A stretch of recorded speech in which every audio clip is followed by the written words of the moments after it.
देश में 2024 का लोकसभा चुनाव तो संपन्न हो गया। ऐसे में कह सकते हैं कि इस चुनाव में देश में सबसे ज्यादा अगर बड़ी पार्टी के रूप में उभरी है तो बीजेपी है। बीजेपी ने पूरे देश में 239 सीट जीत कर के आए हैं। और एनडीए की बात करें तो एनडीए ने पूरे सबसे ज्यादा सीट जीती है।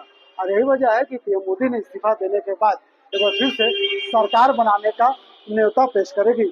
संभवतः ये उम्मीद जताया जा रहा है कि 8 तारीख को देश में एक बार फिर से पीएम नरेंद्र मोदी प्रधानमंत्री का शपथ लेते हुए नजर आ सकते हैं। इस वक्त हमारे साथ बीजेपी के प्रदेश प्रवक्ता अवनीश कुमार है।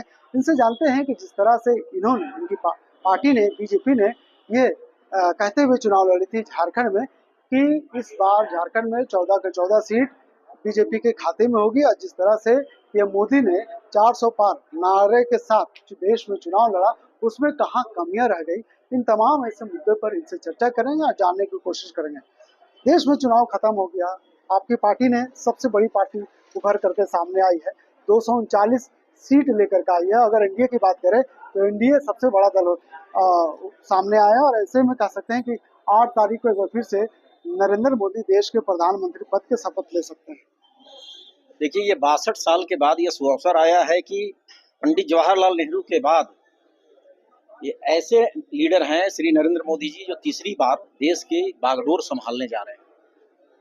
प्रदेश की जनता हर वर्ग में ये खुशी है कि 10 वर्षों तक जिस प्रधान सेवक ने बड़ी निष्ठा और प्रामाणिकता के साथ काम किया है, पुनः 5 साल और इनको मौका जनता ने दिया। यद्यपि भारतीय जनता पार्टी को सीटें कुछ कम आई हैं, लेकिन एनडीए को बहुमत है, सरकार हमारी बनने वाली है। कल एनडीए ने बैठकर अपना नेता श्री नरेंद्र मोदी जी को चुना है। जो काम विकास का रुका हुआ है, विकसित भारत का जो संकल्प है, सरकार गठन के बाद पुनः तीव्र गति से शुरू हो जाएगी। 2014 में जब पहली बार देश में प्रधानमंत्री का एक उम्मीदवार थे और जब उन्होंने चुनाव लड़ा, तो जिस आंकड़े के साथ 2014-2019 में जिस आंकड़े के साथ पीएम मोदी ने बनारस लोकसभा सीट से चुनाव जीता था, उस आंकड़े के साथ 2024 में चुनाव नहीं जीत पाए। फिगर है बहुत कम रह गया। तो ऐसे में क्या लगता है कि देश में पीएम मोदी का जो लोकप्रियता है कहीं ना कहीं कम होते हुए नजर आ रही है? नहीं, देखिए, प्रधानमंत्री की लोकप्रियता में कोई कमी नहीं है। आप इसी झारखंड प्रदेश में आप देखे होंगे, प्रधानमंत्री जी की जितनी भी जनसभाएं हुई हैं, रोड शो हुई है, जन सैलाब उमड़ पड़ा था प्रधानमंत्री जी को सुनने के लिए। रही बात बनारस, जहां से वो चुनाव लड़ते हैं, ठीक है, जनतंत्र है, जनता यहाँ की मालिक होती है। जनतंत्र में जो जनादेश है, जो जनमत है, उसे हम स्वीकार करते हैं। अब रही बात की जो सभी विरोधी दल मिलकर भारतीय जनता पार्टी के खिलाफ जो उन्होंने एक भ्रम की अवस्था पूरे देश में पैदा किया, तो कमोबेश सभी लोकसभा में वह भ्रम की अवस्था हमारे वहां के कुछ मतदाताओं को प्रभाव में लेने में सफलभूत भी हुई है। आज हमारे झारखंड प्रदेश को ही उठाकर देख लीजिए आप, यहाँ जो हमारे एसटी 5 सीट हैं, 5 सीट पर हम थोड़ा पिछड़े, तो वही भ्रम की अवस्था में हमारे आदिवासी बंधुओं को कई ऐसे विषय ले जाकर उनको डाइवर्ट किया गया, उनके मन में ऐसा भ्रम पैदा कर दिया गया कि कहीं ना कहीं वो भ्रम की अवस्था में आकर अपना मत का प्रयोग सही ढंग से नहीं कर पाए, जिसका परिणाम हुआ कि 5 सीट पर हम पिछड़ गए।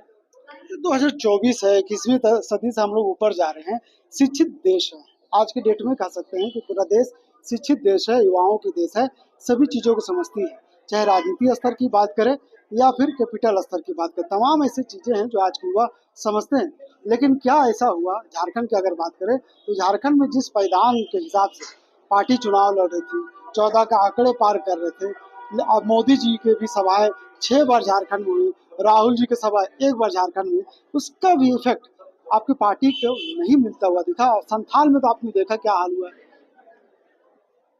नहीं, संथाल में तो जैसे कि ठीक है, मैं आपके कुछ बातों से सहमत हूँ, लेकिन भारतीय जनता पार्टी झारखंड प्रदेश को लेकर आशान्वित है।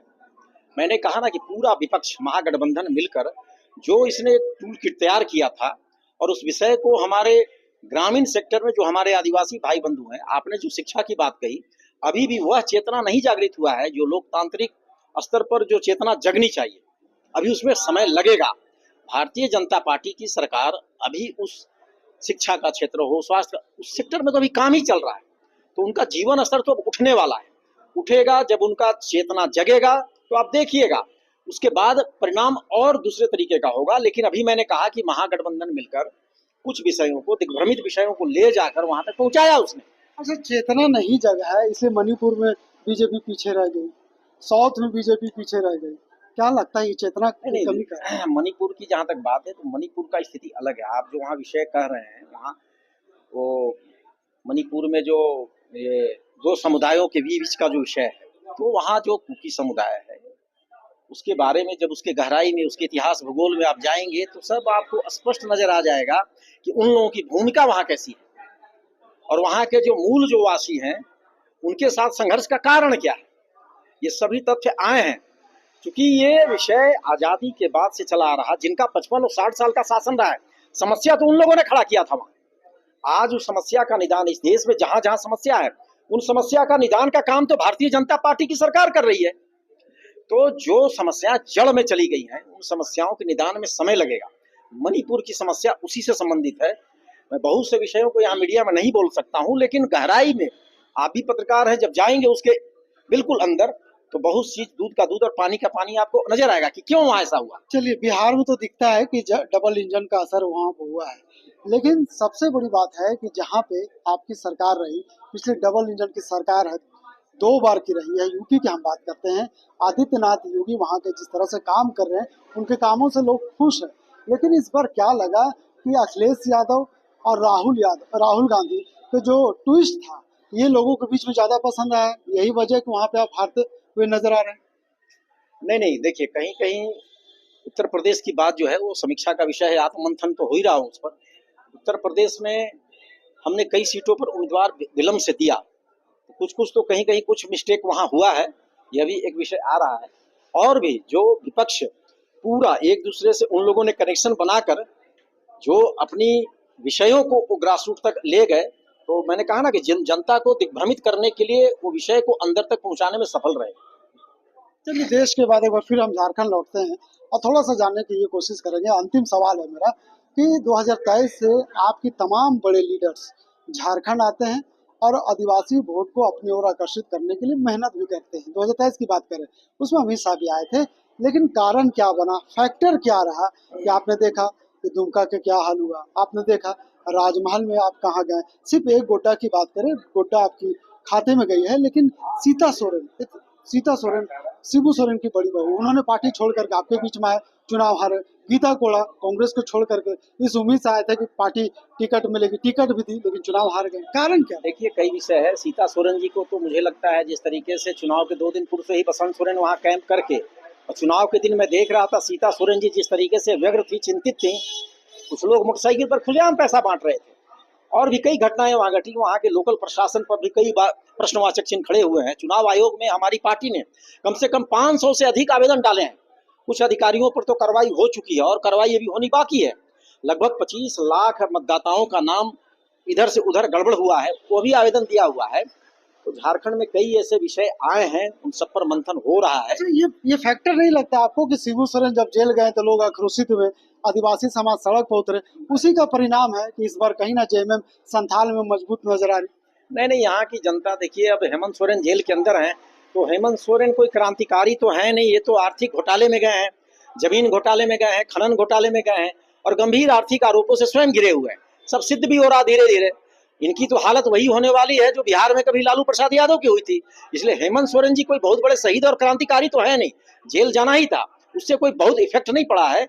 लेकिन मैंने आपको कहा कि कुछ टूलकिट ऐसा विपक्ष ने बनाया, जैसे संविधान वाला विषय उठाकर, तो हमारे जो भोले भाले मतदाता हैं जो आदिवासी समुदाय में, वहां तक वो पहुंचाने में हो सकता है सफल। लोग कंफ्यूज किया, तो उनको भ्रम की अवस्था में इन्होंने डाला है।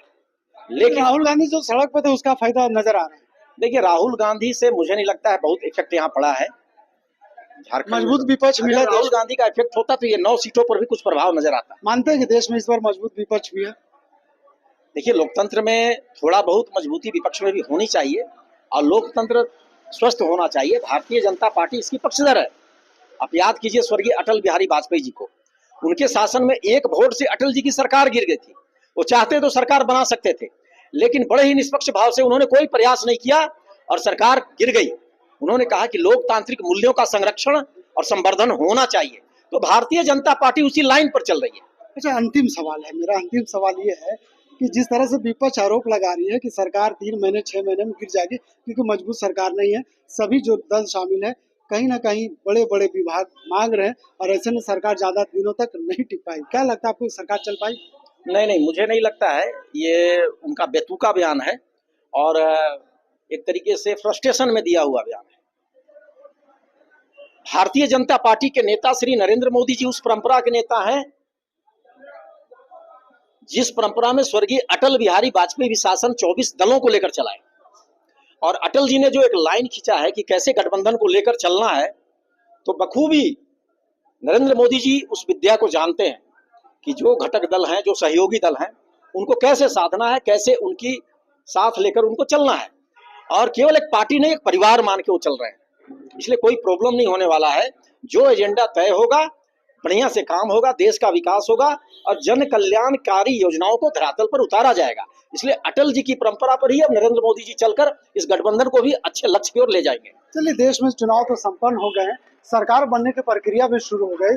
8 तारीख को देश में प्रधानमंत्री एक बार फिर से तीसरी बार प्रधानमंत्री का पद शपथ लेते हुए नजर आएंगे। लेकिन जिस तरह से महागठबंधन में सवाल उठा रहे हैं कि जो सरकार बनाने जा रही है अपने सहयोगियों के साथ एनडीए, उसमें कहीं ना कहीं सरकार कम दिनों की सरकार है और कहीं इस मान के चल रही है कि सरकार कहीं एक बार फिर से गिर सकती है। तो ऐसे तमाम मुद्दे पर बीजेपी के प्रदेश प्रवक्ता अविनेश कुमार से चर्चा चल रही थी और क्यों झारखंड में बीजेपी कमजोर नजर आई, कुछ सीटों पर उन पे मंथन भी जारी है। आने वाले विधानसभा में जहां कमियां नजर आई, उन कमियों को पूरा करने का बीजेपी प्रयास करेगी। अपने सहयोगी रिजवान के साथ मैं नौशाद, संवाद रांची।